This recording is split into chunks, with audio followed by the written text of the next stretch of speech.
Hey, good morning, y'all. My name is Jake with Mr. Plumber, and we are starting our Ask an Expert series. We're going to be taking a look at some basic clogs around the house, starting with the toilet. If you want to follow us in our wet lab over here, we'll go ahead and get started. Come on, let's go.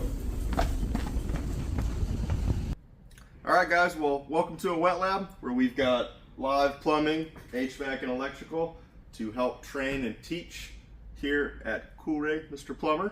And we've got a toilet that we've preemptively clogged up.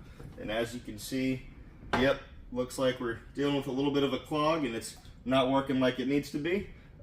Before we go ahead and get started on this, safety first.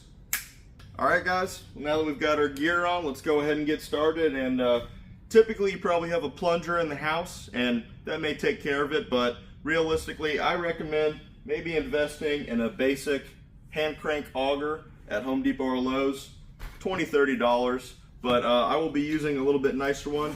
This is an electric Milwaukee.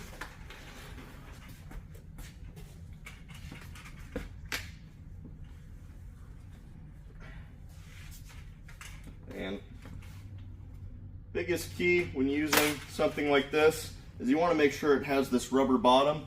So this is going to allow it to slide down into the trap of the fixture without scratching up your porcelain. All right, well, now that you've got the snake inserted all the way in, you're just gonna let it slowly slide down, letting that rubber touch as it slides in, and then when it disappears, you're set up and you can go ahead and run it.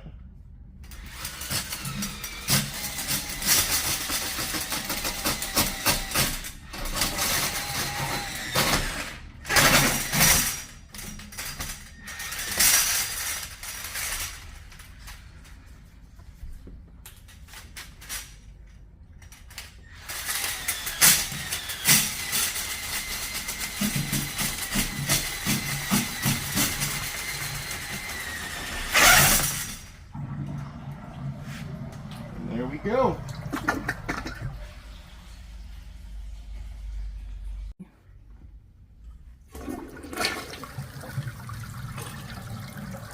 All right, guys, well, looks like there's no more issue. So just to let you know, if the auger doesn't do it for you, just make sure to give Mr. Plumber a call and we'll be happy to come service you and take care of your issues. But I appreciate you joining us on part 1 of our Ask an Expert series. If you want to join us next time, we're going to go look at some basic clogs in a tub. Thank you.